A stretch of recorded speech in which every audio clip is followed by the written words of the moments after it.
अस्सलाम वालेकुम। क्या हाल है? उम्मीद करता हूँ आप तमाम दोस्त अहबाब खैरियत से होंगे।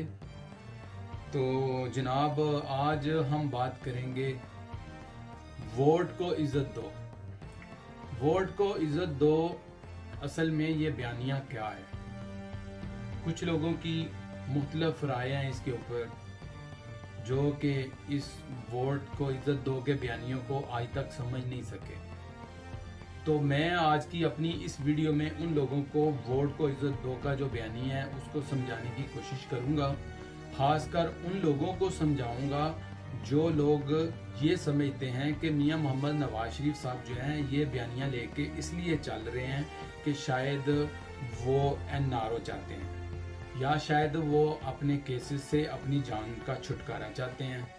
दूसरी तरफ कुछ लोगों का ये भी ख्याल है कि मियां मोहम्मद नवाज शरीफ साहब जो हैं वो इक़्तिदार की खातिर चाहते हैं। तो पहले मैं आपको ये दो बातें क्लियर कर दूं कि नवाज शरीफ साहब जो हैं उन्होंने 3 दफ़ा इस इक़्तिदार का जो है वो बराजमान हुए हैं। उनको मौका मिला है पाकिस्तान के अंदर, 3 दफ़ा वो वज़ीर आज़म रहे हैं। उससे पहले आपको पता है कि वो चीफ मिनिस्टर ऑफ पंजाब रहे, और चीफ मिनिस्टर ऑफ पंजाब से पहले वो पंजाब के वज़ीर ख़जाना भी रहे।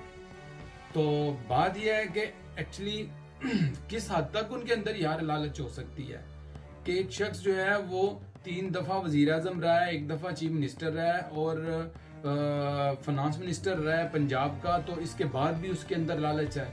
भाई नहीं, नवाज शरीफ अगर चाहें भी छुटकारा हासिल करना चाहें भी, अपनी जान छुड़ाएं भी, इस पाकिस्तान की जो सियासत है और इस पाकिस्तान की जो अवाम है उससे वो नहीं छुड़ा सकते। क्यों? कि नवाज शरीफ जो है वो ऐसी शख्सियत है कि जो पाकिस्तान के अवाम के दिलों में बसते हैं। तो आप इस चीज़ को इस पैराए में क्यों नहीं लेते कि भाई मियां मोहम्मद नवाज शरीफ ने जब भी इक़्तिदार संभाला है उन्होंने पाकिस्तान के लिए कुछ ना कुछ तरक्याती तौर पे जरूर किया है। और आखिरी दफा जब इनका दौर था 5 साल, उसमें तो उन्होंने पाकिस्तान को एक सही डायरेक्शन पे क्या लगाया, पाकिस्तान की जो इकानमी जो है वो इस हद तक बेहतर कर दी और रोजगार बेहतर कर दिया कि आप इस चीज से इख्तिलाफ कर ही नहीं सकते कि मियां मोहम्मद नवाज शरीफ जो है वो उन्होंने पाकिस्तान के लिए कुछ नहीं किया।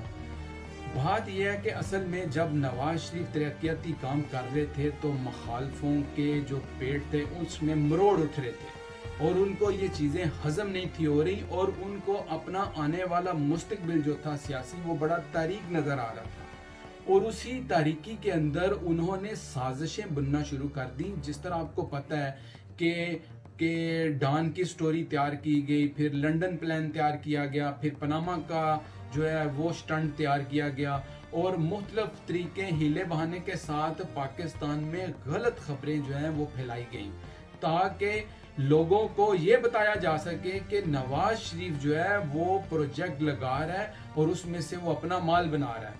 आपको याद होगा कि पीटीआई का एक स्टांस हुआ था, एक बयानिया हुआ था कि भाई लगाता है तो नॉन लीग वाले कहते हैं वो बनाता भी, खाता है तो लगाता भी तो है ना। तो ये सारी चीज़ें जो है मिक्सअप करके इनको एक खास डायरेक्शन के ज़रिए जो है वो इन लोगों तक पहुंचाया गया ताकि उन लोगों का जहन जो है वो ख़राब हो सके कि नवाज शरीफ जो है वो इक़्तिदार की लालच में सब कुछ कर रहा है और इसने जितनी दफ़ा इक़्तिदार संभाला है इसने पाकिस्तान के लिए कुछ नहीं किया। अच्छा, मैं वो बहुत लंबी लिस्ट है, मैं उसके अगर आगे चला जाऊं कि नवाज शरीफ ने क्या कुछ किया तो उसके लिए मुझे 4 प्रोग्राम करना पड़ेंगे।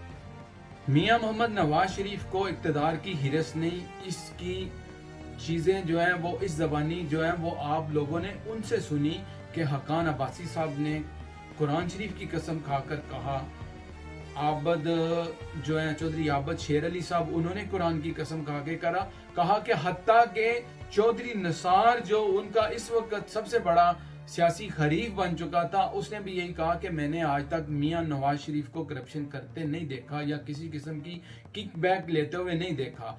तो इससे ज्यादा और किसी की शहादत किसी के लिए क्या हो सकती है। तो जनाब ये बात तो तय हो गई कि नवाज शरीफ साहब जो हैं वो इक़्तिदार के लिए नहीं कर रहे, इस अवाम की बेहतरी के लिए कर रहे हैं।